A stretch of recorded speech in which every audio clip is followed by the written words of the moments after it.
자, 우리 오늘 본문 말씀은요, 여러분들이 잘 아시는 말씀이죠. 예수님께서 지금 사마리아를 지나시고 계십니다. 사마리아 땅은 북이스라엘, 예전에 북이스라엘과 남유다가 분열을 했을 때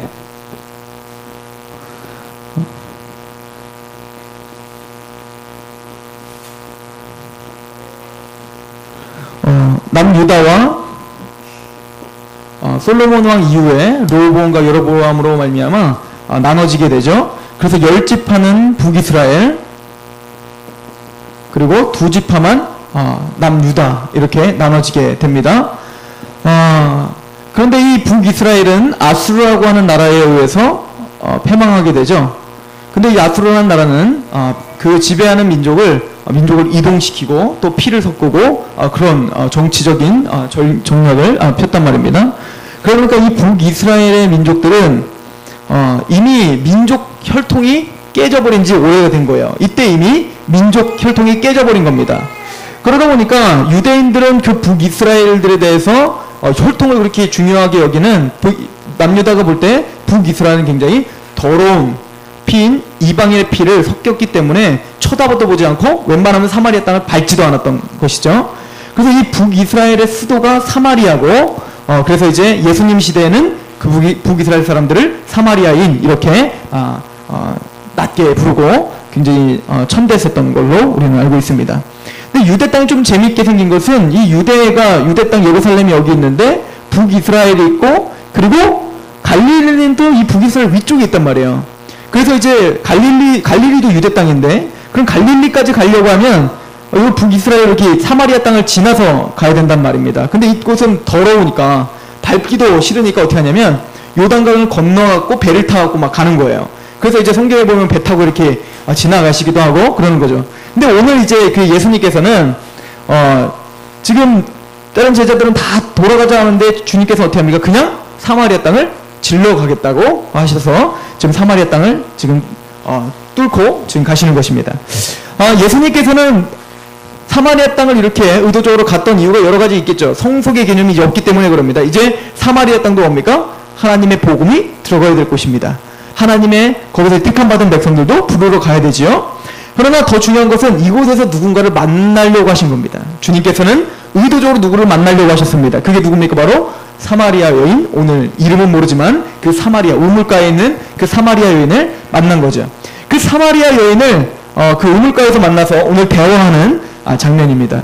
근데 여기 봤더니 이제 예수님께서 걸어가다 보니까 너무 힘들고 또 이제 목도 마르고, 제자들은 이제 밥 사러, 아마 제가 오늘 밥때가 된 것 같아요. 그러니까 점심을 사러 가신 것 같고, 예수님이 이제 우물가에 있어서 너무 목이 마르니까 봤던 어떤 여인이 있습니다. 그 여인에게 말을 걸지요. 나에게 물 좀 달라. 그랬더니 그 여인이 보아하니까 예수님이 유대 사람인데 자기에게 말을 걸고 있는 겁니다. 아니, 유대 사람이 사마리아인 나에게 왜 말을 거냐, 이제 그렇게 이야기를 하죠. 그랬더니 주님께서 말씀하시기를, 만약에 내가 누군지 알았다면 넌 아마 나에게 이거 물을 그냥 줬을 것이라고. 그랬더니 이제 그리고는 갑자기 뜬금없이 예수님께서 무슨 점장이처럼 너 저기 남편이 몇이냐 막 이걸 물어보는 거예요. 그때 그 여인이 네 몇입니다. 그랬더니 그래 뭐 그것도 맞는 말이지. 그래서 이제 너 없지. 그래 없는 게 맞는 말이지. 지금 남편은 남편이 아니고 뭐 쭉 얘기하니까 이 여인이 깜짝 놀란 거예요. 아니 지금 예수님을 처음 만나는데 유대 사람이 자신을 만나갖고 어떻게 하는 거예요? 꼭 자기를 꿰뚫어보고 있는 것 같은. 그래서 이 여인은 어떻게 생각을 했냐면 혹시 이분이 선지자인가? 이렇게 생각을 한 겁니다. 그래가지고 이제 그 예수님에게 이야기해요. 혹시 당신 선지자입니까? 그러니까 선지자를 만났을 때 선지자를 만나면 뭘 가장 먼저 물어보겠어요? 가장 궁금했던 걸 물어봤을 거 아니에요? 그런 것처럼 지금 이 북이스라엘, 이 사마리아 여인은 지금 그곳에서 선지자를 만났으니까 자기가 지금까지 갖고 있었던 가장 궁금했던 거, 너무너무 궁금했던 것을 그분에게 물어본 거예요. 왜 이렇게 범상치 않은 분을 만나기 쉽지가 않으니까 선지자라는 확신 가운데 이제 물어보는데, 이제 여로보암과 르호보암으로 인해서 북이스라엘과 남유다로 갈라졌을 때 이제 하나님께서는 어디에서 예배를 드리라고 합니까? 예루살렘에서 예배를 드리라고 성전이 지어졌는데, 아니 북이스라엘로 딱 갈라지고 나니까 이 북이스라엘 사람들이 이 유다에 와서 예배를 드리는 게 쉽겠어요? 쉽지 않겠어요? 쉽지 않죠. 북한이 남한에 와서 예배 드리는 게 쉽겠습니까? 그러니까 맨날 오면 싸우고 그러니까 에이 더럽다 그러면서 이제 얘네들이 어떻게 하냐면 야 사실은 그거 말고 여기 북이스라엘 땅 그냥 우리끼리도 예배처소 만들면 되지 뭐 이렇게 해서 북이스라엘의 예배처소 사마리아의 예배처소 하나를 만들게 돼요. 근데 그 예배처소를 하나 만들어 놓고 그걸 봤더니 이게 또 성경적으로 맞아야 되잖아요, 그죠? 성경적으로 맞아야 되니까 이 북이스라엘 사람들이 점점 지내다가 만약에 아니 성경은 예루살렘에서 드리는 게 맞잖아요. 계속 이렇게 후손들이 계속 말하면 그거에 대해 대답을 해줘야 될 거 아니에요. 그러니까 이 사람들이 아마 교리적으로 북이스라엘 사마리아 땅이 원래 여기가 예배처소가 맞아라고 아마 그렇게 합리화시키는 교리를 만들었던 것 같아요. 그래서 여러 가지를 말했던 거죠. 자, 지금 이 여인이 서 있는 그 우물가가 있는 우물가가 뭐냐면 야곱의 우물가라고 합니다. 그죠? 야곱의 우물가고요. 야곱이 누구예요? 이스라엘의 조상이잖아요. 조상인데다가 이스라엘은 칭호를 처음 받은 사람 아닙니까? 그 야곱의 우물이 어디 있어요? 바로 사마리아 땅 지금 그 우물가예요. 지금 그 우물이 야곱의 우물가란 말이에요. 그리고 지금 이곳이 어디냐면 그리심산이란 말이에요. 그리심산. 그리심산 많이 들어보지 않았어요? 딱 보면 그리심산은 축복의 산이고 에발산은 저주를 했던 곳이잖아요. 에발산을 향해서는 저주를 하고 그리심산을 향해서는 축복을 했잖아요. 아하, 그래서 이제 사람들에게 이렇게 하는 거죠. 곧 봐라, 이 그리심산은 무슨 산이다? 축복의 산 아니냐. 그러므로 이곳에서 예배를 드리는 게 맞고 저거는 사실 아니야 라고 교리를 따로 만드는 것 같아요. 자, 그러니까 유대 사람들은 어디서 예배를 드리려고요? 예루살렘이 맞다라고 말하고 북이스라엘 사람들은 어디서 맞다고 얘기합니까? 우리 여기 이 그리심산이 맞다라고 계속 논쟁이 붙은 겁니다. 자, 그런 찰나에 지금 이 여인도 사마리아 사람이니까 당연히 그냥 그런 줄 알고 살았다가 이게 아무래도 계속 꺼림칙했던 것 같아요. 너무너무 궁금했던 것 같죠? 그러니까 그 여인이 선지자를 만났으니 그 여인에게 그 선지자에게 뭘 물어보고 싶은 거예요? 가장 궁금했던 자기가 생각할 땐 굉장히 중요한 거잖아요. 지금 어디서 제사를 드리고 어디서 예배를 드리는 건 너무너무 중요한 거니까 예수님에게 그거를 물어보려고 하는 것입니다. 만약에 여러분들이 바울이나 모세를 직접 봤어. 그러면은 좋기도 하겠죠. 막 끌어안고 진짜 만나뵙고 싶었어요. 이렇기도 하겠지만 여러분들 그분한테 진짜 지금까지 막 난해 구절들 막 헷갈린 것들 이거 다 물어보지 않겠어요? 이거 솔직히 이거 뭐라고 적은 거예요? 이거? 이러면서 물어볼 거잖아요. 그런 것처럼 선지자를 만났으니까 이 여인은 너무 기뻐할 것 같은 거예요. 그걸 물어본 거예요. 아니 우리 민족은 우리 이산에서 예배를 드리라고 하는데 당신네 민족 즉 유대 민족은 예루살렘이라고 하덥디다. 그럼 어디가 맞습니까? 이렇게 물어봤더니 예수님이 뭐라고 대답을 하냐면 이산에서도 말고 예루살렘도 아니다 이거야. 예배할 뭐가 온다? 때가 오나니 예배할 때가 오나니 곧 이때라. 그러면서 이야기를 그리고 신령과 진정으로 예배드릴 때가 온다. 이 얘기하는 거예요. 때에 대해서 이야기하는 거예요. 장소가 중요하지 않다. 이제는 때가 있다. 이 하나님의 때에 이 때가 되면 신령과 진정으로 예배를 드리게 될 것이다. 이거예요. 근데 이 여인이 그래도 뭔가 아는 여인이에요. 이 사람이 굉장히 고민이 많았던 거죠. 그랬더니 그거는 메시아 그리스도가 오시면은 이 모든 것을 다 알게 해준다고 그러는데요? 이렇게 물어본 거야. 그랬더니 예수님이 뭐라고 합니까? 네가 말한 그가 나다 이거예요. 그 여인이 깜짝 놀라서 누굴 만난 거예요? 메시아를 만났구나. 선지자인 줄 알았더니만 누구였어요? 메시아구나. 우리가 그렇게 기다렸던 바로 이분이 바로 메시아구나 라고 알고 이제는 막 내려가서 동네에 가서 내가 메시아를 만났다 그랬더니 그 동네 사람들이 아니 이 여인이 왜 이러는 거야 막 그랬다가 또 진지하게 그러니까 한번 따라가서 봤더니 그 증언하는 말을 듣고 믿고 한번 가봤더니 예수님의 진짜 있고 예수님의 말씀을 통해서 이제 결론적으로는 이제 여인이요 이제는 너의 말을 듣고 내가 믿는 것이 아니라 내가 예수 그리스도의 말씀을 듣고 내가 이제 믿는다 이렇게 대답하는 그런 전도의 역사가 일어나게 되는 어떤 그림입니다. 자, 여기서 중요한 게 있는데 예배드릴 뭐가 있다는 거예요? 때가 있다. 근데 그때는 언제일까요? 바로 메시아가 도래할 때입니다. 믿으십니까? 곧 이때라 이거야. 이 여인도 그걸 알았던 거예요. 그리스도 메시아가 오시면 하나님께 그분이 다 알려주신다고 합니다. 그런데 이미 누가 오셨어요? 예수 그리스도가 오셨습니다. 그러므로 지금 이제 우리는 뭐가 된 거예요? 신령과 진정으로 예배를 드릴 수 있는 때에 살고 계시는 거예요. 그래서 사마리아 여인에게 바로 그런 때가 바로 왔다 이것을 말씀해 주신 것이죠. 그런데 봤더니 예배를 드릴 때는 어떻게 드려야 된다? 신령과 그죠? 진정 우리 이제 개혁 개정에는 잘 이제 설명을 해서 영과 진리로 드려야 한다라고 우리 개혁 개정에 잘 해석을 번역을 해놨죠. 신령이라는 말은 뭡니까? 영적 예배를 드려야 된다는 거죠. 즉 어떤 예루살렘은 어떨까요? 예루살렘이 맞아요. 원래대로 구약의 율법대로 하면 예루살렘이 맞아요? 아니면 그리심산이 맞아요? 예루살렘이 맞죠? 그러나 그들은 어떻게 됐어요? 그 예루살렘도 이제 아닌 거예요. 그리고 그 사람들에게 뭔가 외식주의가 된 거예요. 온전한 예배를 드리지 못하고 있다는 얘기입니다. 그 사람이 형식화된 예배를 드리고 있습니다. 이제는 그런 형식화된 그 어떤 성전에 보여드리는 성전에서 제사를 드리고 이제 그런 형식이 예배가 아니라는 얘기예요. 이제 어떤 게 예배라는 거예요? 영적으로 드리는 예배해야 된다 이거예요. 그래서 우리도 착각하면 안 됩니다. 예배가 단순히 보여주는 교회에 와서 딱 와서 그 찬양을 하고 또 그 형식 자체를 그냥 왔다가 갔다고 해서 우리가 예배가 다 됐다, 예배를 드렸다라고 생각하면 안 된다는 얘기입니다. 우리가 이 똑같은 예배를 드리고 있지만 영적인 예배를 드리는 사람이 있고 그렇지 않은 사람이 있음을 우리는 고백해야 됩니다. 그래서 이 영적인 예배를 드려야 한다, 형식이 아니다 이거야. 그러므로 뭐요? 유대인들도 틀렸다 이거야. 그러면 그 사마리아 사람들은 어때요? 사마리아 사람들 아예 진리가 틀려버렸죠. 거기는 아예 뭐 율법이고 뭐고 그런 것도 없어. 형식이고 뭐고 거기는 아예 애초부터 거기가 아니었어. 아무리 그 사람들이 뭐 마음이 진심으로 들었겠죠. 아무래도 유대 사람들보다는 사마리아 사람들이 조금 더 진실되게 들었지 않겠습니까? 왜냐면 얘네들은 막 정통이라고 자기들은 꼭 이단들이 예배 드릴 때 얼마나 진지하게 드리겠어요. 우리가 진짜야 막 이러면서 막 최선을 다해서 막 할 거 아닙니까? 그런 느낌으로 좀 하지 않았겠습니까? 그러나 아무리 그 사람들이 진지하고 아무리 거기서 막 최선을 다해 헌신한다 할지라도 그 사람들은 뭐대로 드리는 게 아니에요? 진리대로 드리는 게 아니기 때문에 그게 예배가 아닙니다. 그렇죠? 그래서 우리가 반드시 우리가 예배자로라면 두 가지를 반드시 점검해야 되는데 뭡니까? 영적인 예배를 내가 드리고 있는가? 그리고 뭡니까? 진리대로 내가 드리고 있는가를 확인하셔야 됩니다. 그럼 영적인 예배와 진리로 드리는 예배가 무엇인지를 우리가 좀 상고해 보고자 하는 것입니다.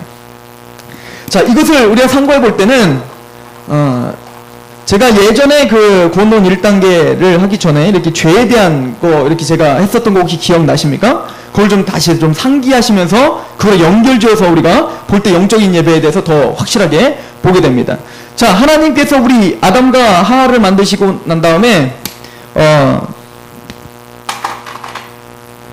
자, 생육하고 번성하고 땅에 충만하고 전복하고 다스리라고 하는 뭘 줬다고 했습니까? 왕권을 줬다고 했고, 자, 다스릴 수 있는 권세가 사람에게 있었다고 했습니다. 그죠? 그런데 아담과 하와가 뭘 따먹었죠? 선악과를 먹음으로 말미암아 어떻게 된 거예요? 죄를 범하게 됐죠. 그죠? 하나님이 사람을 창조할 때 누구의 형상대로 지었다고 했습니까? 하나님의 형상대로 지었다라고 했고, 하나님의 형상은 사실은 굉장히 뭐 1시간, 2시간 동안 강의해도 모자랄 만한 광범위한 내용이에요. 그래서 여러 가지 하나님의 형상을 우리가 찾아볼 수가 있겠지만 그중에 가장 핵심적인 건 두 가지라고, 두 가지 정도를 우리 우선은 크게 잡아놓으면 됩니다. 첫 번째는 영적인 존재라는 거예요. 보여지는 형상이 아니라 내면적인 형상. 첫 번째는 어떤 존재요? 영적인 존재라고 합니다. 그래서 하나님이 영이시니 예배하는 자가 어때요? 신령과 진정으로 예배드리냐.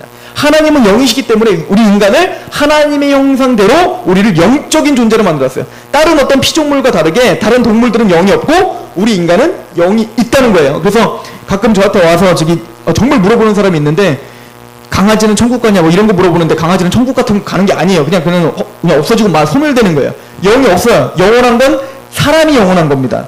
그래서 영적인 존재라는 것, 그리고 하나님의 형상의 또 하나는 뭐냐면 인격적인 존재라는 것. 자, 그래서 인격적인 존재라는 것은 인격에는 세 가지 요소가 있다라고 제가 말씀드렸던 것 같아요. 지, 정, 의예요. 이게 전인격이라고 하죠. 그래서 하나님을 100% 알았고 영적으로 하나님과 인간이 연합되어 있을 때는 어땠어요? 하나님을 100% 알았겠죠. 당연히 누가 시키지 않고 성경 공부하고 뭐 복음 굳이 전하지 않아도 아담이는 딱 태어나자마자 누구를 100% 알았어? 하나님을 100% 알았겠죠. 그러다 보니까 이 마음은 누구를 사랑해요? 하나님을 정말 사랑할 수밖에 없었을 거예요. 하나님밖에 없었을 거예요. 하나님을 경외할 수밖에 없었을 거예요. 하나님이 우리를 창조했다는 그 소리에 정말 감격적으로 하나님을 정말 경외하고 정말 그분을 두려워할 수밖에 없었을 겁니다. 이 마음이. 그리고 의지는 어땠을까요? 누가 시키지 않아도 그 사랑하는 그 하나님의 말씀대로 살고자 뭔가 의지를 발동해서 뭡니까? 하나님 말씀대로 살아가는, 누가 시키지 않아도 자발적인 순종을 했었을 것입니다. 이게 뭐예요? 아담과 하와가 온전한 하나님의 형상의 상태에 있었을 때였다라고 하는 것입니다. 자, 그런데 아담과 하와가 죄를 범함으로 말미암아 죄를 범해서 죄를 이 선악과를 따먹으면 정령 어떻게 하리라? 죽으리라 이랬단 말이야. 그런데 아담과 하와가 선악과를 따먹자마자 바로 딱 죽었나요? 죽지 않았단 말이죠. 900몇 살까지 장수해요. 그래서 여기서 말하는 죽음은 단순히 육적 죽음만을 말하는 것이 아닙니다. 그래서 죽으리라 할 때 이 죽음은 성경에서는 아담이 죽으리라 할 때 이 사망이 돌아왔는데 이 사망은 우리에게 세 가지 사망이 찾아오게 됩니다. 몇 가지 사망이요? 세 가지 사망. 우리 성경에서는 사망을 세 가지로 말해요. 첫 번째 사망은 영적 사망입니다. 영적 죽음. 그리고 두 번째는 육적 죽음. 그리고 세 번째는 영원한 죽음. 자, 영적 죽음이 영적 죽음, 육적 죽음, 영원한 죽음. 이 죽음의 의미는 어떤 없어지고 소멸되는 의미가 아니라 분리의 의미가 있어요. 그래서 예를 들어서 육적 죽음은 뭐가 분리해요? 영혼과 육체가 분리되는 것을 우리는 죽음이라고 표현을 하고 있죠. 자, 그러면은 영원한 죽음은 뭡니까? 지옥 가는 걸 말하죠. 지옥 가는 것은 하나님의 자비와 하나님의 나라와 영원히 분리되는 거예요. 이제는 더 이상 기회가 없습니다. 그러니까 가장 심각한 죽음이 영원한 죽음이 되겠죠. 자, 그리고 그럼 영적 죽음은 뭐가 분릴까요? 바로 하나님과 인간이 영적으로 어떻게 된 상태요? 분리된 상태를 말하는 거예요. 자, 하나님과 인간이 뭐 때문에 분리됐는가? 이거를 우리 이사야서는 이렇게 이야기합니다. 이사야서 우리 59장을 한번 보세요. 이사야서 59장.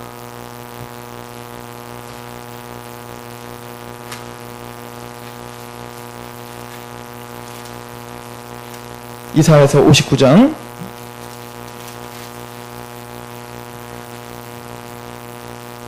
2절입니다. 이사야서 59장 2절 같이 한번 읽어볼까요? 시작. 오직 너희 죄악이 너희와 너희 하나님 사이를 갈라놓았고 너희 죄가 그의 얼굴을 가리어서 너희에게도 듣지 아니하시게 하느니라. 하나님과 우리 사이를 누가 갈라놓았다고요? 죄악이. 이 죄가 하나님과 우리 사이를 갈라놓은 상태. 이게 뭐예요? 영적으로 지금 죽어있는 상태라는 거예요. 영적으로 하나님과 뭐가 안 돼요? 교통이 안 되는 거예요. 왜요? 영적으로 계속 하나님을 알고자 하나님을 보여주시고 계시지만 이 영이 막혀버린 거예요. 뭘로? 죄로 말미암아 막혔어요. 그래서 이거를 로마서 1장은 이렇게 표현합니다. 한번 가보세요. 로마서 1장 18절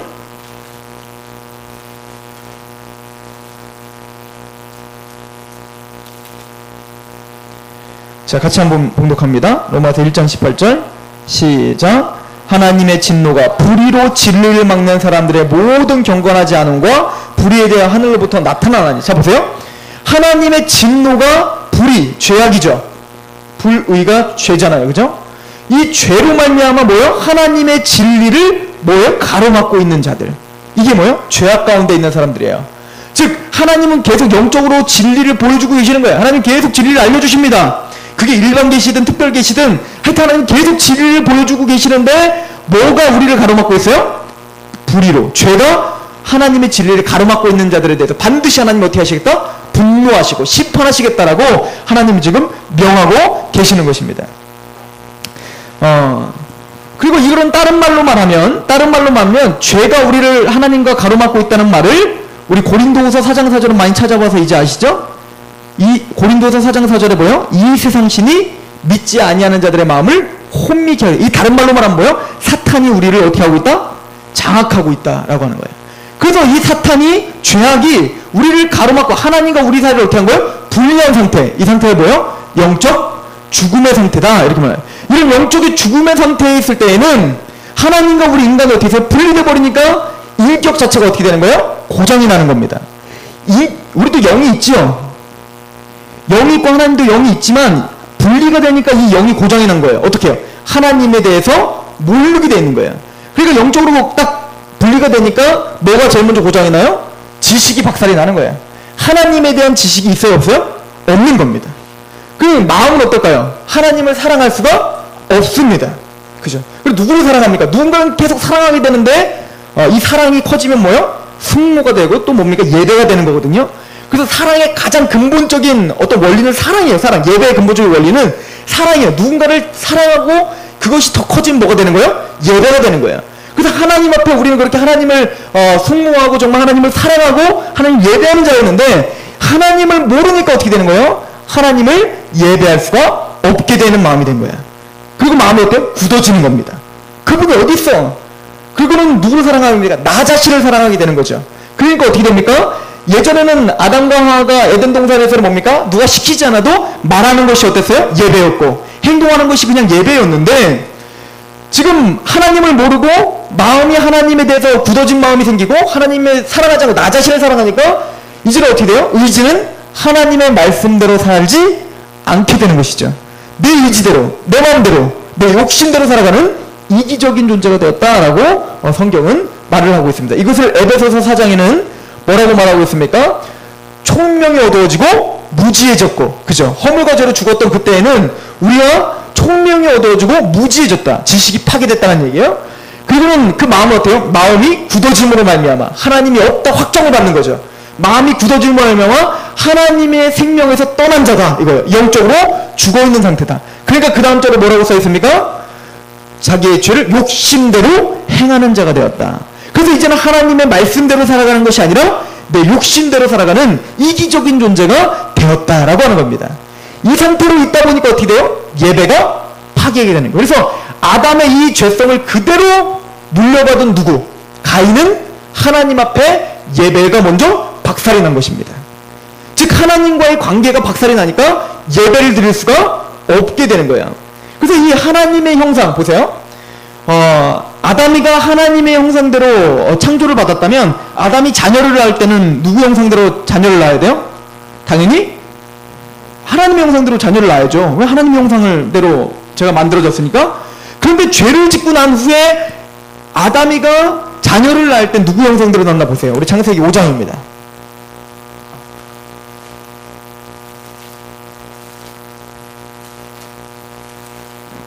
자, 창세기 5장 1절을 한번 보세요. 제가 읽습니다. 이것은 아담의 계보를 적은 책이니라. 하나님이 사람을 창조하실 때에 하나님의 모양대로 지으시되. 자, 우리를 누구의 모양대로 지었어요? 하나님의 모양대로 지었는데 타락한 이후에 이 남자 여자를 한번 보십시오. 3절에 아담은 130세에 자기 모양 곧 자기의 형상과 같은 아들을 낳았다, 이렇게 말하고 있어요. 하나님의 형상이 아닌 이제 누구의 형상으로 자녀를 낳아요? 자기의 형상대로 지는 거예요. 지금 뭡니까? 그 죄성을 대물림되기 시작했다는 얘기예요. 이 인간들이. 그러다 보니까 이제부터는 뭡니까? 아담 이후, 타락한 이후에는 뭡니까? 하나님의 형상이 어느 정도는 남아있지만 이걸 뭐라고 하냐면, 칼빈은 뭐라고 하냐면 하나님의 형상이 왜곡되었다, 이렇게 표현해요. 왜곡되었다. 고장났다, 이거예요. 고장났다. 하나님의 형상은 형태만 있지 그 내용 자체가 어떻게 돼야 되는 거예요? 파괴되고 고장났다. 그러니까 영적으로 하나님과 분리돼 버리니까 어떻게 된 거예요? 인격도 어떻게 됐을까요? 온전한 인격이 아니라 전 인격으로 하나님을 이제 예배하는 자가 아니라 하나님 우리를 전 인격으로 예배하게 만드셨는데 전 인격으로 이제 하나님을 예배하지 않고 전 인격으로 뭡니까? 내 욕심대로 살아가는 그런 사람들이 됐다. 그러니까 이런 사람들로 말미암아 어때요? 예배가 드려질 수 없게 되는 겁니다. 그러므로 다시 하나님 앞에 예배가 드려지는데 예수님께서 어떤 예배를 드려라? 단순히 형식으로 드리는 예배가 아니라 신령과 진정, 영적인 예배를 드리라는 얘기는 무엇일까요? 하나님과 영적으로 어떤 상태? 다시 관계가 회복된 상태에서 그 영적인 예배를 드리는 거예요. 그러면은 이 죄와 사단은 누구로 말미암아 없어지는 거예요? 예수 그리스도, 그 메시아가 이 땅에 오실 때 메시아로 말미암아 예수님을 믿을 때 우리 죄의 삭은 사망이었던 것에서 어떻게 해방되는 겁니다. 그래서 뭡니까? 예수 그리스도의 피로 말미암아 구속 곧 죄사함을 얻었다. 믿으십니까? 그래서 예수 그리스도를 믿어야 이 죄가 없어지는 거예요. 그리고 계시록에 뭐라고 합니까? 예수님이 오심으로 말미암으니까 밤낮 우리를 참서던 자가 쫓겨났다, 이거예요. 그래서 창세기 3장 15절에 있는 말씀에 여자의 후손에게서 그 사단의 머리가 박살날 것인데, 그래서 그 여자의 후손인 갈라디아서에서 여자의 후손으로 예수님이 태어났다라고 표현하면서 그 여자의 후손이신 예수님으로 말미암아 누가 박살나는 거예요? 사탄이 박살나는 거예요. 그럼 뭐가 회복되는 거예요? 하나님과 영적으로 끊어졌던 것이 다시 회복되는 거예요. 그래서 이렇게 끊어져 있었을 때 우리를 뭐라고 했냐면 진노의 자녀라고 했고 원수되었던 자였어요. 그런데 우리를 예수 그리스도가 화목제물 되심으로 말미암아 하나님과 우리가 어떻게 했어요? 화목하게 되었어요. 즉 영적으로 하나가 다시 연결이 되었다는 얘기예요. 그래서 우리는 뭐가 됐었는 거예요? 이제는 진노의 자녀가 또 죄인이 아니라 뭡니까? 의인이 되었어요. 죄가 없어졌으니까요. 그리고 우리는 뭡니까? 하나님의 자녀가 되었어요. 즉 그래서 예수 그리스도로 말미암아 우리가 뭡니까? 하나님과 연합된 상태가 되었다. 그 상태가 돼버리니까 어떻게 될까요? 당연히 다시 뭐가 다시 돌아갈까요? 지식이 다시 돌아가는 겁니다. 어떻게 해요? 하나님을 알게 되는 겁니다. 예수 그리스도가 오직 길이요 진리요 생명이니 그로 말미암아 자고 아버지께로 갈 수가 없음을 깨닫게 되는 겁니다. 그래서 영생은 뭐예요? 하나님과 그의 아들 예수 그리스도를 아는 것이다라고 말하는 거예요. 즉 우리가 이것은 단순히 나 예수님 아는데요? 2000년짜리 십자가 달리면 이걸 얘기하는 게 아니라 즉 뭡니까? 하나님과 영적으로 뭡니까? 죄사함을 받고 영적으로 뭔가 해방을 받아서 하나님과 연합이 되니까 우리 지식이 다시 발동했다는 얘기예요. 그래서 이거를 고린도전서 1장은 이렇게 말하죠. 한번 보세요. 고린도전서 1장.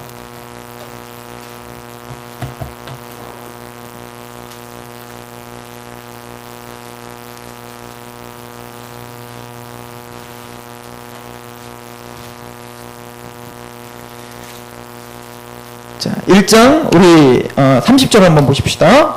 고린도전서 1장 30절 시작. 너희는 하나님으로부터 나와서 그리스도 예수 안에 있고 예수는 하나님으로부터 나와서 우리에게 지혜와 의로움과 거룩함과 구원함이 되셨다. 자 보세요. 예수님이 우리의 뭐가 되셨다는 거예요? 지혜가 되셨다. 지혜와 의와 거룩함과 구속함이 되셨다. 이건데 예수 그리스도로 말미암아 우리는 뭐가 되는 거예요? 의롭다함을 받았다는 얘기고 예수 그리스도로 말미암아 우리는 거룩하게 됐고 성전이라 칭함을 받고 성도라 칭함을 받은 자가 됐고 앞으로 이제 실제적으로 거룩하게 되는 성화 가운데 예수님으로 말미암아 될 거예요. 그리고 우리가 예수 그리스도로 말미암아 구속을 받았어요. 그리고 이 처음에 뭐라고 써 있어요? 예수님이 우리의 뭐가 되신다? 지혜가 되신다라고 표현했어요. 왜 지혜가 되실까요? 우리는 무지했단 말이에요. 우리는 하늘의 지혜를 몰랐던 사람들이요 하나님의 진리를 몰랐던 사람들이었어요. 하나님을 대적했던 사람이었는데 이제는 예수 그리스도 때문에 어떻게 된 거예요? 우리가 지혜가 생긴 거예요. 우리 에베소서로 한번 가봅시다. 에베소서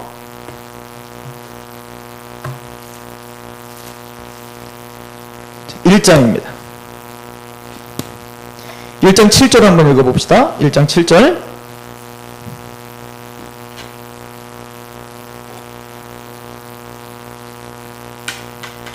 같이 봉독합니다. 시작. 우리는 그리스도 안에서 그의 은혜의 풍성함을 따라 그의 피로 말미암아 속량 곧 죄사함을 받았어요. 믿으십니까? 이렇게 죄사함을 받았어요. 그래서 어떻게 됐다는 얘기입니까? 8절 이는 우리가 이렇게 죄사함을 받은 것은 이는 그가 모든 지혜와 총명을 우리에게 넘치게 하셨어요. 누가? 예수 그리스도께서. 믿으십니까? 즉 우리가 죄사함을 받은 건 예수 그리스도께서 우리에게 지혜와 총명을 넘치게 하셔서 복음을 깨닫게 하신 거예요. 그래서 우리는 어떻게 된 겁니까? 즉 하나님과 영적으로 하나가 되니까 제일 먼저 바뀌는 게 뭐예요? 지식이 새롭게 되는 겁니다. 하나님에 대해서 알게 되는 겁니다. 예수 그리스도가 우리의 구원자가 되시는구나. 그분이 우리의 창조자구나. 이것을 깨닫게 되는 거예요. 그리고는 뭡니까? 영적인 예배라는 건 바로 그러므로 영적 예배라는 건 바로 예수 그리스도 그 핏부림이 있는 예배를 말하는 거예요. 즉 그 예수 그리스도로 말미암아 내가 영적인 예배, 하나님과 연합된 예배, 내가 이 자리에 있는 이유를 바로 아는 예배예요. 그리고 뭡니까? 영과 진리로 듣는데 그 진리는 무엇이에요? 내가 곧 길이요 진리요 생명이니 바로 예수 그리스도가 바로 우리를 하나님께로 인도하는 발로 진리 되신다. 그래서 예배를 드릴 때 구원받은 자가 진정한 예배를 드릴 수 있다는 얘기입니다. 예수 그리스도를 바로 알고 구속 죄사함을 받은 사람이어야지 하나님 앞에 드려지는 온전한 예배를 드릴 수 있다는 얘기예요. 그러니까 예수님이 말한 거예요. 곧 이때라 이거예요. 내가 왔다는 것입니다. 그러면 이제는 뭡니까? 신령과 진정으로 예배할 때가 되었다. 이제는 장소가 중요하지 않다는 것입니다.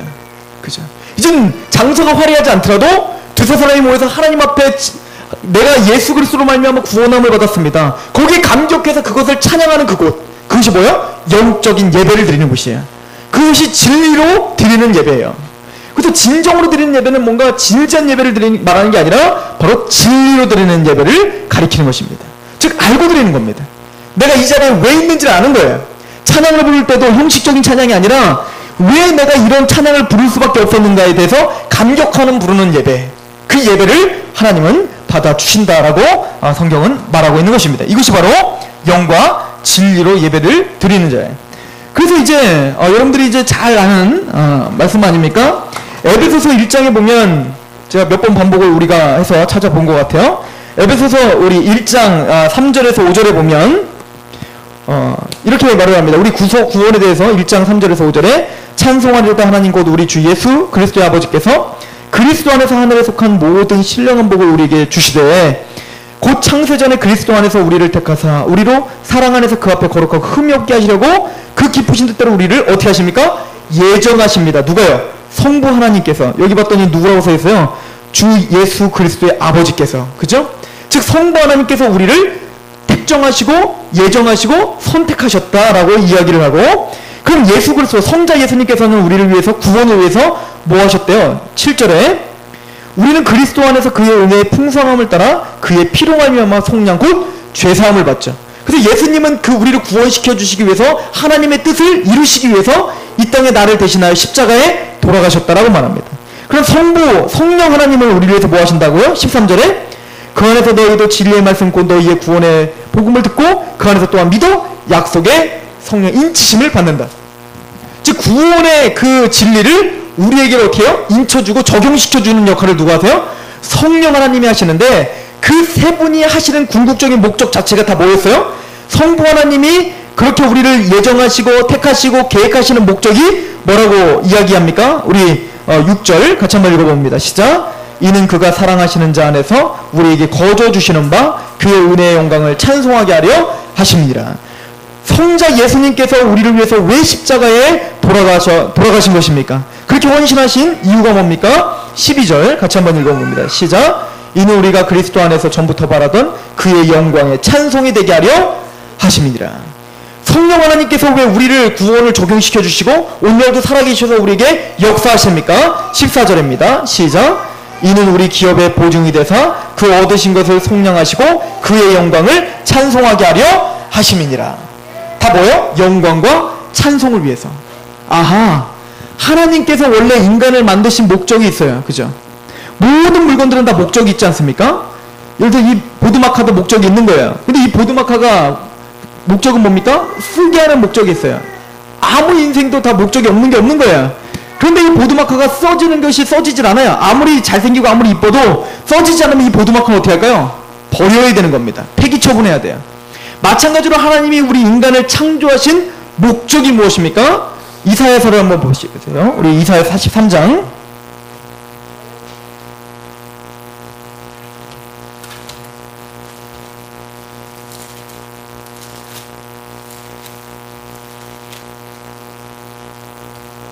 이사야 43장 우리 7절입니다. 한번 읽어봅니다. 시작. 내 이름으로 불려지는 모든 자 곧 내가 내 영광을 위하여 창조한 자를 오게 하라.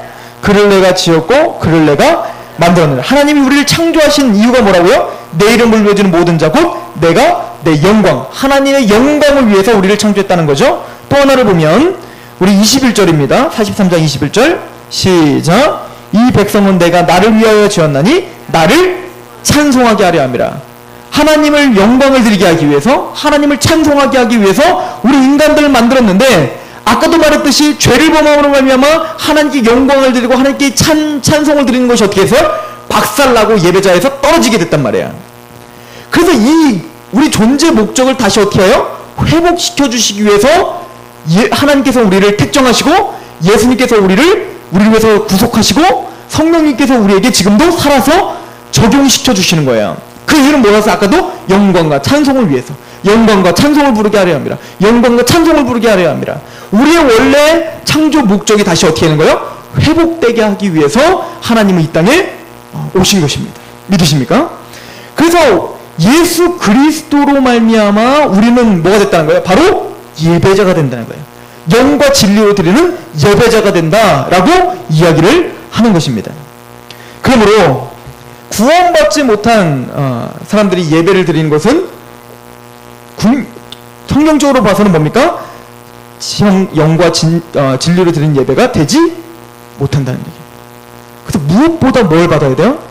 구원함을 받아야 돼요. 무엇보다 죄사함을 반드시 경험해야 되는 것입니다. 그래서 당신이 정말 구원 받으셨습니까? 구원의 확신이 있으셨습니까? 라고 물어보는 이유는 그것이 시작이기 때문에 그래요. 그게 먼저 해결이 되지 않고는 예배고 기도고 그 어떤 그 모든 삶도 그 구원의 감격에서부터 시작돼야 돼요. 그렇지 않으면 다 뭐가 돼요? 율법주의, 형식주의가 되어버릴 가능성이 너무나 크기 때문에 그렇습니다. 그래서 우리는 이제는 뭡니까? 구원을 받은 우리들은 바로 영과 진리를 드리는 예배자가 되었다라고 이야기를 합니다. 그래서 우리 시편 96편을 보기 전에 우리 이사야서를 봤으니까 이사야서 43장도 보면요. 자 보세요.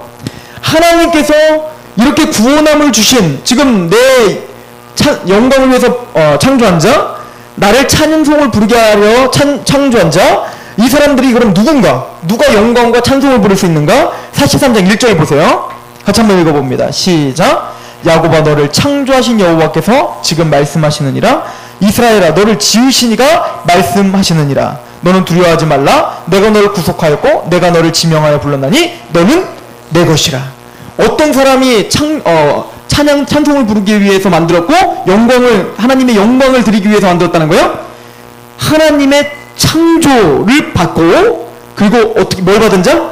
구속함을 받은 자예요.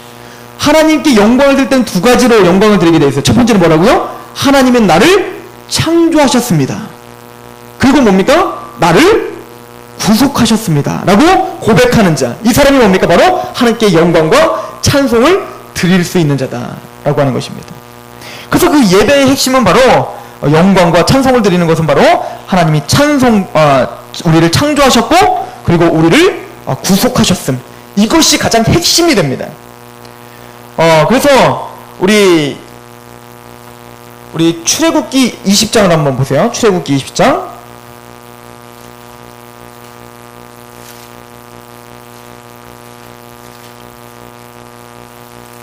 제가 처음 여기 상록교회 와서 처음 설교했던 게 이 부분이었죠. 예배에 대한 부분이었던 걸로 합니다. 우리 출애굽기 20장 우리 8절에서 11절이에요.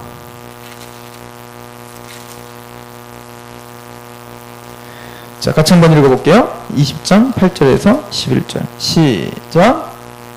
안식일을 기억하여 거룩하게 지키라. 여섯 동안은 힘써 내 모든 일을 행할 것이나 일곱째 날은 내 하나님 여호와의 안식일인즉 너나 내 아들이나 내 딸이나 내 남종이나 내 여종이나 내 가축이나 내 문 안에 머무는 객이라도 아무 일에도 하지 말라. 이는 엿새 동안에 나 여호와가 하늘과 땅과 바다와 그 가운데서 모든 것을 만들고 일곱째 날에 쉬었습니다. 그러므로 나 여호와가 안식일을 복되게 하여 그날을 거룩하게. 그래서 우리가 주일을 안식일로 지키고 있는데 우리가 주일날 예배를 드릴 때 왜 그럼 그렇게 하나님 앞에 하루를 그렇게 드리라고 해요? 그 의미가 뭐라는 거예요? 6일 동안 하나님이 창조하시고 마지막 날 쉬셨으니까 뭐를 기억하라는 거예요? 하나님은 우리를 창조하셨음을 기억하고 찬양하는 게 뭐예요? 안식일이에요. 그런데 똑같은 안식일을 말할 때 신명기는 다르게 이야기를 합니다. 우리 신명기서 5장입니다. 한번 보세요. 신명기 5장.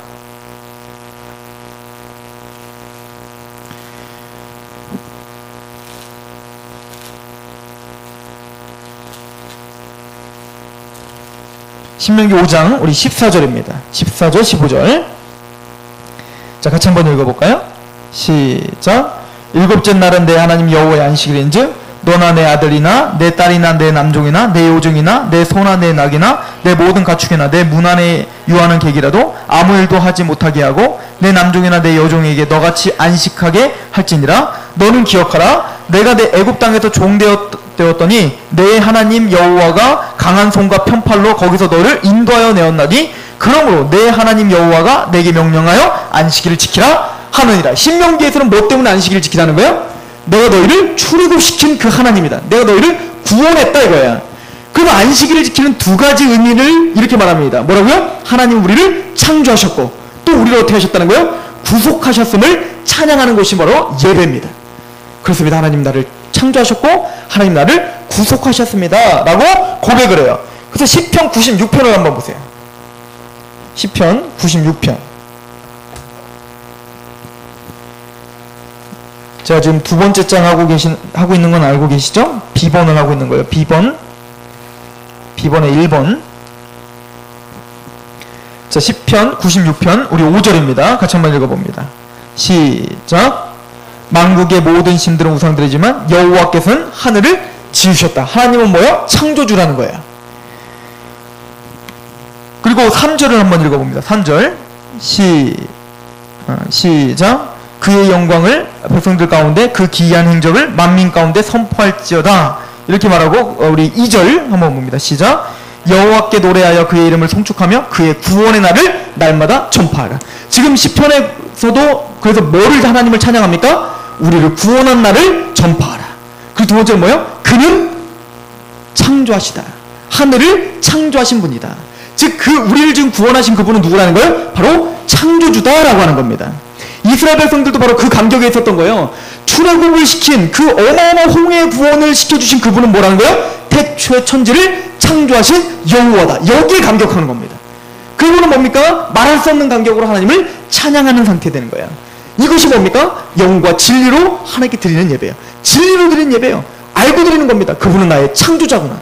그래서 내가 이곳에 있는 거구나. 예수 그리스도로 말미암아 내 죄사함을 받고 하나님 앞에 이렇게 구원함을 받았구나. 즉 창조하셨고 나를 구속하셨기 때문에 나는 그거에 감격하여 하나님을 예배하는 것. 이것이 바로 영과 진리로 예배하는 것이고 성경이 계속 우리에게 요구하는 바인 줄 믿으시기 바랍니다. 또 그 진리로 예배를 드린다는 것은 더 나아가서 우리 96편에 보면 첫 번째는 새 노래로 96편 1절에 새 노래로 여호와를 노래하라. 여호와께 노래하라. 이것은 뭡니까? 계시록 5장 11절부터 14절에 보면 구속받은 자만 부를 수 있는 노래입니다. 그래서 새 노래라는 말 자체에도 뭐예요? 우리가 구속함을 받은 그 찬양을 부르는 새 노래다라고 이야기를 하는 것입니다. 또 3절에 그의 영광을 백성들 가운데 그의 기이한 행적을 만민 가운데 전파. 즉 우리에게 행하셨던 그 기이한 행적들, 우리를 창조하시고 구속하실 뿐만 아니라 이스라엘 백성들을 어떻게 했어요? 광야에 불기둥과 구름기둥으로 보호하시고 인도하시고 만나와 외출하겠다를 계속 보내주셔서 먹여주시고 또 반석을 쳐서 뭡니까? 물이 나게 해서 먹여주신 그 모든 기이한 행적들, 하나님이 이스라엘 백성들에게 베풀어준 모든 은혜를 기억해서 어떻게 하는 거예요? 그것을 찬양하고 선포하는, 이게 예배예요. 그래서 우리 창조함을 받고 구속함을 받은 우리들은 일주일 동안 하나님이 나에게 행하셨던 그 기이한 행들을 하나님 앞에 고백하는 것입니다. 내가 때로는 당황스러울 수밖에 없는 어떤 상황 가운데서, 또 때로는 고단한 삶 가운데서 그래도 하나님의 은혜 가운데 내가 이렇게 살아갈 수 있었습니다. 하나님의 은혜가 있었기에 내가 그래도 하나님 앞에 이렇게 설 수 있습니다. 그 모든 것들을 일주일 동안 하나님이 우리에게 행하셨던 그 모든 기이한 일들을 어떻게 해요? 하나님 앞에 토로하고 하나님께 감사함으로 그것을 올려드리는 것, 이게 뭡니까? 예배입니다. 그래서 우리가 주일 예배 때, 우리 공예배 때 아무런 생각 없이 드리는 게 아니라 정말 하나님 앞에 하나님 창조하신 하나님과 나를 구속하신 하나님을 다시 되새기라는 거예요. 얼마나 사람들이 구속에 대한 개념이 없이 예배에 와서 형식적으로 예배를 드리냐면 얼마나 그게 답답했으면 교회에 뭘 달아놔요? 십자가를 달아놓는 거예요. 십자가를 우리는 섬기는 것도 아니고 십자가를 통해서 뭘 좀 생각하라고. 우리는 바로 구속함을 받은 하나님의 자녀다. 예수 그리스도의 십자가가 없다면 우리는 이렇게 예배자가 될 수도 없다라고 끊임없이 생각하라는 것입니다. 믿으십니까?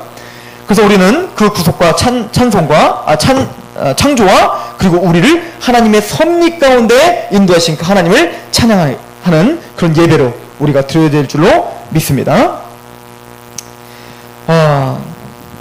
그래도 이런 예배를 드릴 때 제가 이 프린트에는 없지만 우리 공예배를 말하는 거예요. 이런 보여주는 예배를 드릴 때 전 인격적으로 하나님 앞에 예배를 드려야 됩니다.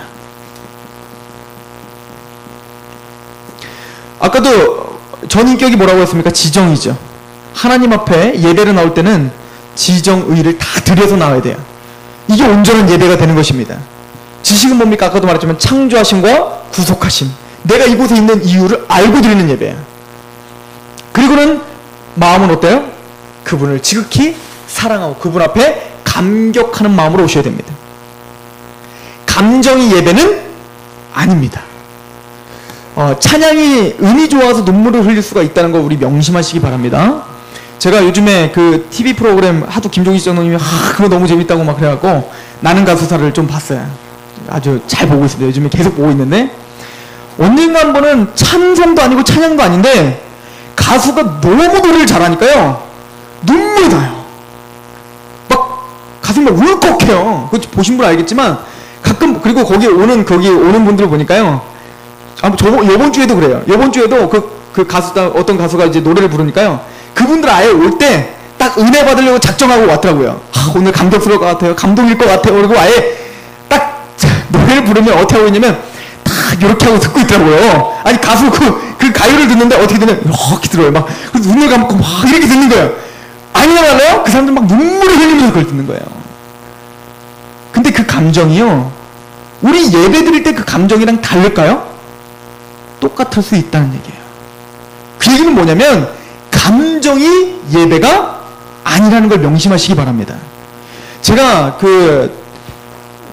서울에 화요 모임이라고 있어요. 그 YM에서 그 전국의 청년들이 거기 다 모여가지고 화요일마다 그 찬양 집회를 하는 게 있어요. 굉장히 큽니다. 그때 이제 제가 그 강남에 있는 순복음교회에서 하는 그 집회를 갔는데, 그러니까 어마어마하죠. 그 시스템이 이 보통 시스템이 아니에요. 그 앰프 하나만 해도 거의 몇 천만 원짜리 막 이런 걸 쓰니까. 근데 거기를 갔더니 예배가 시작도 안 됐는데 거기 딱 그 세션 그 팀들이 워낙 또 프로들이잖아요. 막 연습을 하는 거예요. 막 맞춰보는 거예요. 막 이러면서 막 맞춰보는데, 거기를 들어가자마자 갑자기 가슴이 뭉클해지기 시작하는 거예요. 막 알 수 없는 막 눈물이 막 나는 거예요. 그래서 야, 이거 참 얼마나 이 예배의 자리에 얼마나 여기서 기도를 많이 해서 이 예배에 이게 들어왔을까, 이런 마음이 들었는데, 가만히 생각해 보니까 그런 느낌이 어디서 똑같이 느껴질 수 있냐면, 어마어마한 콘서트장에 가면 그 느낌을 똑같이 받을 수 있어요.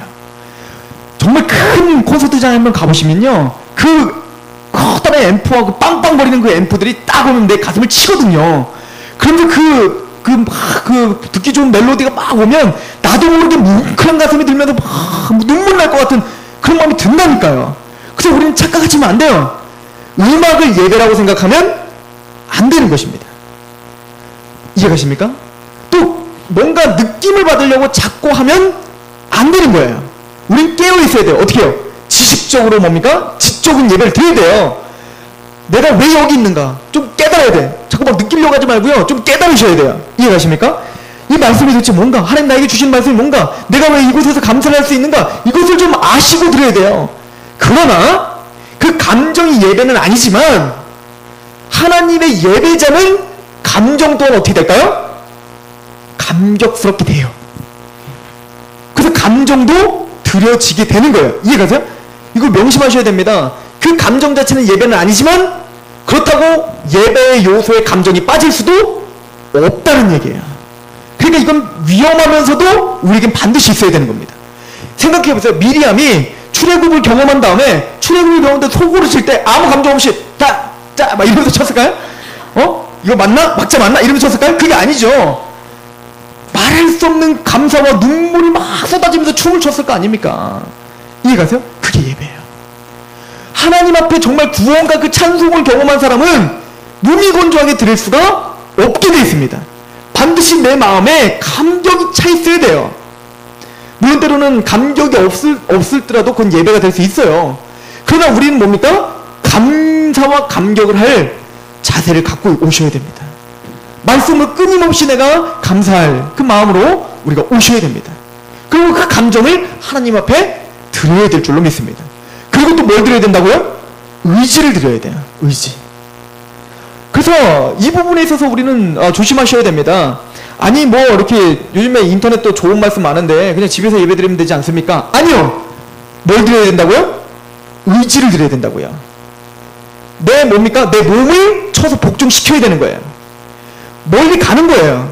교회까지 와야 돼요. 내 발을 좀 움직여고 와야 돼요. 뭘 드리는 겁니까? 내 몸을 드리는 거예요. 그래서 예배는 헌신이에요. 그죠?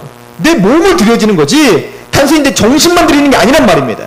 내 생각만 드리는 게 아니에요. 내 감정만 드리는 게 아니에요. 집에서 말씀 듣고 충분히 난 은혜 받는데요? 그럴 수 있겠죠. 그러나 그거는 예배가 되지 않습니다. 온전한 예배는 뭘 드려요? 의지를 드리는 거예요. 내가 의지를 들여서 시간을 쪼개고 내 마음을 드리고 내 육신을 들여서 그리고 뭡니까? 이곳에 오는 겁니다. 그래서 전인격적인 예배를 드리는 것이 뭡니까? 온전한 예배이다. 명심하시기 바랍니다. 그래서 우리가 공예배에 참여할 때 정말 하나님 앞에 계속 생각하시면서 찬양을 하세요. 제가 예를 들어서 이 얘기를 좀 많이 해요. 나는 뭐 나무엇과도 주님을 바꾸지 않으리. 제가 좋아하는 찬양이라 자꾸 이거 갖고 얘기하는데, 나무엇과도 주님을 바꾸지 않겠습니다 라고 할 때 생각해 보세요. 아무 생각 없이 나무엇과도 주님을 바꾸지 않으려 충분히 우리 이렇게 부를 수 있거든요. 저도 찬양인도 해보지만 찬양인도 하면서도 아무 생각 없이 부를 수 있다니까요. 지금 이 사람들이 은혜를 받나 안 받나 이거 쳐다보면서 찬양인도 할 때도 있다니까. 그럼에도 불구하고 우리는 뭐예요? 끊임없이 계속 뭡니까? 내가 일주일 동안 정말 하나님은 나무엇과도 주님을 바꾸지 않으려고 그렇게 노력을 했는가? 하나님, 내가 그러지 못했음을 정말 죄송합니다. 생각을 하시라고요. 아버지, 내가 그러지 못함을 정말 죄송합니다. 또 때로는 하나님, 내가 그래도 그렇게 완벽하지 못하지만 내가 그렇게 고전부태했던 거 하나님 아시죠? 그 마음 하나님 받아주세요. 나 무엇과도 주님을 바꾸지 않겠다는 그 심정. 하나님, 베드로가 내가 하나님 떠나지 않겠습니다라고 했지만 또 연약해 또 쓰러졌지만 하나님 용서해 준 것처럼, 하나님, 나도 내가 이런 나무과도 주님 바꾸지 않겠다는 이런 고백을 또 하고 있지만 나는 또 쓰러질 수밖에 없는 사람이에요. 주님, 베드로를 밀가루 말듯이 계속 그를 위해서 중보했던 것처럼 나를 위해서도 붙잡아 주세요. 물론 그거 알면서 다 이거 어떻게 생각하면 하겠느냐만, 적어도 뭡니까? 내가 이 찬양을 왜 부르는지도 알고 찬양을 불러야 됩니다. 사실은 찬양인도 할 때 이러고 싶다니까요. 찬송을 부를 때 원래는 이러고 싶어요. 찬송가를, 이 찬송가는 이 작사한 사람이 이런 마음에서 이렇게 찬송을 이렇게 작사한 겁니다. 아시겠죠? 자, 찬송 부르시겠어요? 사실 이러고 싶다니까요. 왜냐면 그만큼 우리는 찬송을 아무런 의미 없이 부르는 거예요. 한번 생각해 보세요. 여러분들 하나님 앞에 예배를 드리는데 이런 찬송이 있다고 한번 해보세요. 저 장미꽃 위에 이슬 맞나? 뭐 이런 게 있다고 생각해요. 그거 아무 생각 없이 부르면 아무 의미가 없어요. 저 장미꽃 위에 있는 이슬 어쩌다는 거예요. 지금 그건 뭡니까? 그 새벽마다 그 지은이가 새벽에 그 이슬이 맺혀지는 그 시간에 하나님을 찾아가는 그 어떤 간절함으로 부르고 있는 거란 말이에요. 그 시를 쓴 거란 말이에요. 이해가세요? 그럼 거기에 맞춰서 우리 불러요. 물론 우리 모든 가사를 다 그렇게 할 수는 없지만 적어도 우리가 가사를 부를 때 가사를 생각하면서 부르셔야 돼요. 나의 삶과 그것을 연관시키면서 부르셔야 돼요. 그래야 온전한 예배가 되는 거예요. 이해하십니까? 이게 이제 구체적으로 지금 우리가 지금 보고 있는 것입니다. 그래서 우리가 전 인격이 하나님께로 드려지는 예배로 하나님께 나오셔야 될 줄로 믿습니다. 그래서 이제 히브리서 10장 24절에서 25절은 모이기를 패하는 자를 말세가 될수록 뭡니까? 모이기를 패하는 자들이 계속 생긴다는 거예요. 그럼 말세가 될수록 우리는 더 어떻게 하는 거예요? 모이기에 힘써라라고 말하고 있습니다. 왜요? 우리 의지를 들여서 하나님 앞에 계속 모이라는 거예요. 모이라는 겁니다. 이것이 하나님의 명령이에요. 말세가 갈수록 어때요? 더 모이기를 못하게 한다는 거예요. 계속 우리를 뭔가 시간 얽매이게 하고 뭔가 바쁘게 하고 그럴 때일수록 우리는 어떻게 해야 된다는 거예요? 하나님의 백성들은 모이기에 힘써야 된다. 그래서 이 공적인 예배가 너무나 중요하다. 하나님 앞에 전인격으로 하나님께 드리지는 그런 공적인 예배로 승리하시는 저와 여러분이 되기를 소망합니다. 우리 삶의 예배에 대해서는 제가 다 하기에는 시간이 부족합니다. 그래서 제가 좀 중요한 부분만 삶의 예배를 이 예배와 좀 연결시켜서 우리가 좀 얘기를 해보려고 합니다.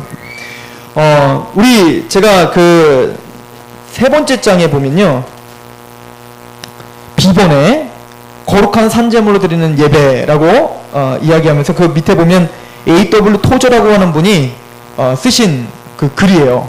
이게 예배인가 쇼인가 라고 하는 책에 쓰여진 내용인데요. 제가 한번 읽어보겠습니다. 만일 당신이 일주일에 7일간 하나님을 예배하지 않는다면 당신은 일주일에 단 하루도 하나님을 예배하지 않는 것이다.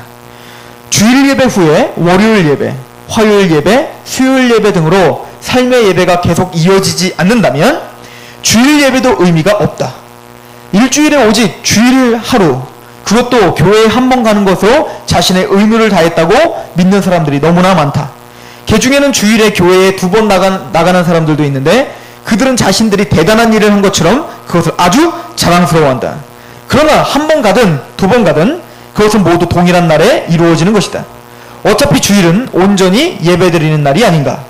내가 하고 싶은 말은 만일 월요일부터 토요일까지 계속 삶의 예배가 이어지지 않는다면 주일의 공예배 또한 참 예배가 아니라는 것이다.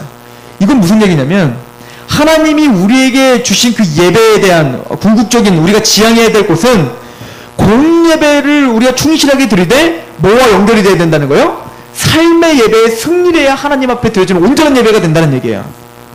그도 그런 것이 하나님이 우리에게 받고 싶어하는 제사는 어떤 제사라는 거예요? 모아서 우리 12장 1절에 보면 뭐라고 써 있습니까? 너희 몸을 거룩한 산 제물로 드리라. 이 예배를 하나님 받고 싶은 거예요. 거룩한 우리의 몸을 거룩한 산 제물로 드리라는 것입니다. 우리 로마서 12장 1절 한번 볼게요.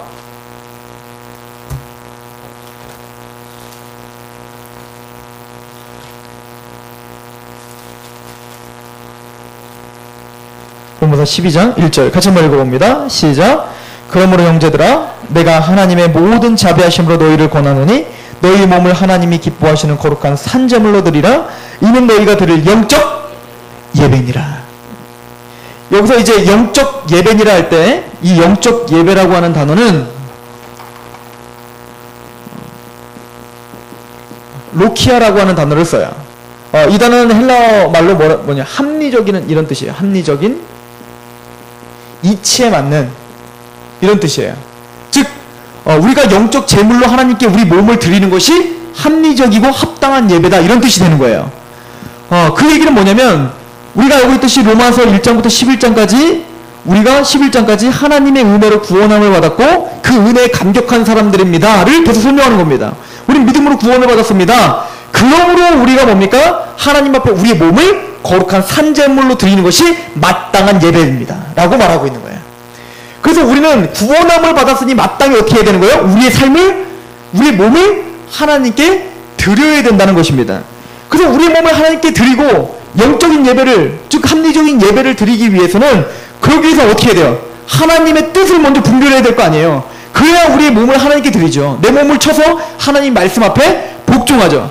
그래서 12장 2절에는 이렇게 말하는 거예요. 너희는 이 세대를 본받지 말고 오직 마음을 새롭게 함으로 변화를 받아 하나님의 선하시고 기뻐하시고 온전한 뜻이 무엇인지 분별해야 돼요. 그래서 하나님의 뜻을 분별하기 위해서 우리는 뭘 보는 거예요? 하나님의 말씀을 볼 수밖에 없는 거예요. 자, 그래서 그러면은 이 합리적인 예배, 삶의 예배인데 우리의 삶을 하나님께 드리는 예배로 우리가 나가야 되는데 그 이 삶의 예배를 드리기 위해서 이 세대를 본받지 말고 뭐를 분별하라? 하나님의 온전하신 뜻을 분별하기 위해서 뭐에 집착해야 돼요? 말씀에 집착을 해야 돼. 그럼 여러분들 우리의 온전한 예배, 삶의 예배 이것은 단순히 보여지는 공예배뿐만 아니라 어디까지 연결돼야 된다? 이 삶의 예배. 그러므로 이 삶의 예배를 우리가 실패한다면 사실은 엄연한 의미에서의 예배는 실패하고 있는 거나 다름없어요. 그래서 우리가 삶의 예배를 끊임없이 어떻게 해야 돼요? 계속 하나님께 드리는 그런 삶을 살아야 되는데 그러면 어떻게 해야 되냐? 그 뜻을 그래서 우리는 3절부터 로마서 12장 3절부터 로마서 이제 그 다음에 나오는 그 모든 것이 다 뭐예요? 이 삶의 예배에 대해서 설명되고 있는 거예요. 삶의 예배에 대해서 로마서 12장 1절만 딱 얘기하고 끝나는 게 아니라 그 삶의 예배가 뭔지 구체적으로 분별할 수 있도록 사도 바울은 그 분별을 계속 설명해 주고 있는 거예요. 그래서 먼저 어떻게 하라는 거예요? 4절부터 보면 4절부터 13절까지는 교회 안에서 그러면은 하나님 앞에 온전히 내 몸을 제물로 드리는 예배가 뭔지를 보여주는 거예요. 그게 뭡니까? 은사가 있으면 그 은사로 교회에서 힘껏 섬기는 것도 뭐라는 거예요? 예배라는 거예요. 그 예배에 승리하시기 바랍니다. 그리고 더 나가서 13절에 성도의 쓸 것을 공고하여 손대접하기 힘써. 이것도 뭐라는 거예요? 삶의 예배라는 거예요. 이게 내 몸을 거룩한 제물로 바치는 방법이야. 더 나가서 14절부터 보세요. 너희를 박해하는 자를 축복하라. 나를 박해하는 자를 축복하는 거 이거 쉽지 않죠. 근데 내 몸을 쳐서 이 뜻에 이 세대를 본받지 않고 하나님의 뜻을 분별해서 어떻게 하는 거예요? 나를 박해하는 자지만 그를 위해서 축복하는 거 이것도 뭐라는 거예요? 예배라는 거예요. 이게 모두가 다 삶의 예배라는 것입니다. 더 나가서 16절에 서로 마음을 같이 높은 데 마음을 두지 말고 도리어 낮은 데 처하며 스스로 지혜 있는 채 하지 말라. 아무에게도 악으로 악을 갚지 말고 모든 사람 앞에서 선한 일을 도모하는 게 뭐라고요? 예배라고요. 그러니까 이게 예배와 우리는 연관을 지어서 생각을 안 하는데 성경은 이게 다 뭐라고 말하는 거예요? 우리를 거룩한 산제물로 드리는 방법이라고 말하는 거예요. 이해하십니까?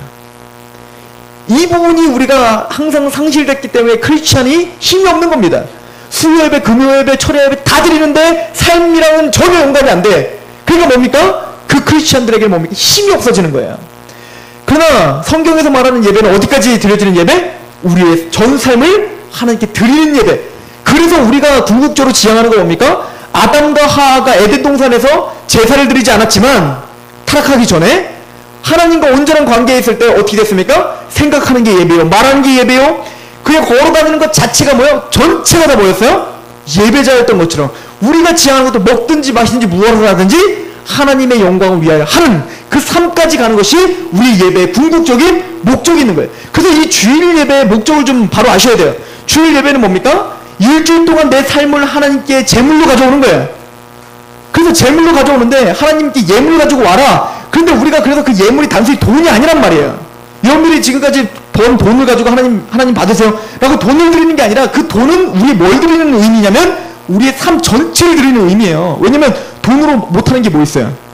돈으로 웬만한 거 다 하잖아요. 오늘날 가고 싶은 데 가죠. 사 먹고 싶으면 살죠. 뭐 성교도 돈 있어야 하고 뭐 다 돈 있어야 되잖아요. 그런데 내가 할 수 있는 모든 삶의 영역이 있는데 그것을 어떻게 하는 거예요? 떼어서 하나님께 드리는 거예요. 이건 뭐예요? 단순히 하나님 돈 필요하죠. 돈 드리려 이게 아니라 내 삶을 떼어서 드린다는 의미가 있는 거예요. 헌금의 의미는. 이해가십니까? 물론 실제적으로는 그 헌금이 있어야 이 교회가 운영이 되죠. 그러나 우리의 하나님을 드리는 바는 뭐라고요? 내 삶을 하나님께 드렸던 모든 삶을 하나님 앞에 드립니다라고 그 헌금을 떼서 하나님께 드리는 거예요. 이해가시죠? 그래서 우리는 하나님께 드릴 수 있는 건 사실 돈이 아니요 뭡니까? 나의 삶을 드리는 거예요. 만약에 이런 드릴 재물이 없이 그냥 덜렁덜렁 와갖고 하나님께 도대체 뭘 드리겠다는 얘기입니까? 물론 시간을 쪼개고 몸을 헌신해서 여기까지 오는 것 자체가 하나님 앞에 예배로 하나님께 드려지는 거지만 언제까지 거기에 머물러 있겠습니까? 하나님이 진짜 원하시는 거 어디까지 연결되기 원해요? 삶까지 연결되기 원하는 겁니다. 그래서 우리의 일주일의 삶을 하나님께 드리고 또 뭡니까? 일주일 동안 하나님의 이 시대를 본받지 않고 하나님의 뜻을 분별하기 위해서 하나님의 말씀 앞에 서는 거예요. 그래서 그 말씀을 듣고 뭡니까? 우리는 일주일을 그 말씀을 붙들고 또 살아보는 거예요. 살아보고 또 무너지고 또 하나님이 또 때로는 승리하고 승리했으면 하나님 나 이렇게 승리했어요. 칭찬해주세요. 이렇게 하시고 또 내가 실패했으면 하나님 내가 이렇게 실패했습니다. 나 이렇게 옹호하는 공고한 사람입니다. 초조한 몸부림으로 하나님께 또 나오시고 그러나 하나님은 실패했느냐 안 했느냐보다도 그렇게 몸부림친 여러분들의 마음과 그 삶을 예배로 받아주시겠다는 겁니다. 그래서 이 A.W. 토저라고 하는 분은 그래서 일주일 동안의 삶에 없이 드려지는 공예배는 온전한 예배가 될 수 없다라고 이야기하는 것입니다. 그럼 또 이렇게 얘기하는 사람이 있겠죠. 아 나는 그래서 공예배 잘 안 나오는 거예요. 나는 삶의 예배 혼자 삶의 예배를 잘 드리고 있기 때문에 나는 공예배 안 나오는 겁니다. 그거 거짓말이죠. 보여지는 예배조차도 실패하는데 보여지는 예배도 하나님 앞에 이렇게 온전하게 드리지 못하는데 어떻게 아무도 보이지 않는 그곳에서 내 삶을 온전히 드릴 수 있다는 말입니까? 그건 거짓말이에요. 그건 위선이에요. 그건 외식입니다. 이해가십니까? 그래서 이 예배를 공예배를 같이 드림으로 뭡니까? 우리의 삶의 예배까지 힘있게 드려지는 저와 여러분이 되기를 소망합니다.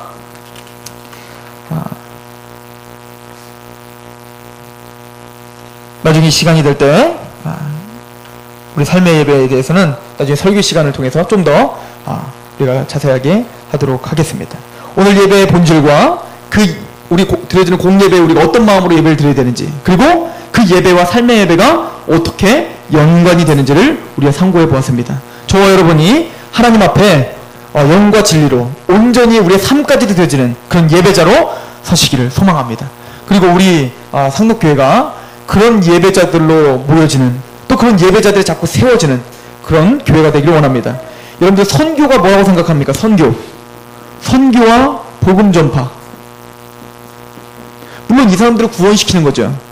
그러나 그 사람들을 구원시키는 궁극적인 목적은 뭐냐면 예배가 없는 곳에 예배가 다시 회복되게 하는 것이 선교요 복음 전파입니다.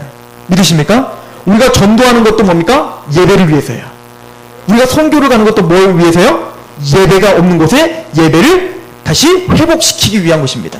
그럼 우리 마음에 먼저 예배가 회복되시고 그리고 우리에게 복음 전파를 통해서 예배를 회복시키고 또 선교를 통해서 하나님을 모르는 땅에 하나님과 예수 그리스도를 아는 지식으로 예배가 다시 회복되는 그런 놀라운 일을 또 우리 성도께서 해야 될 줄로 믿습니다. 우리 자 기도하겠습니다.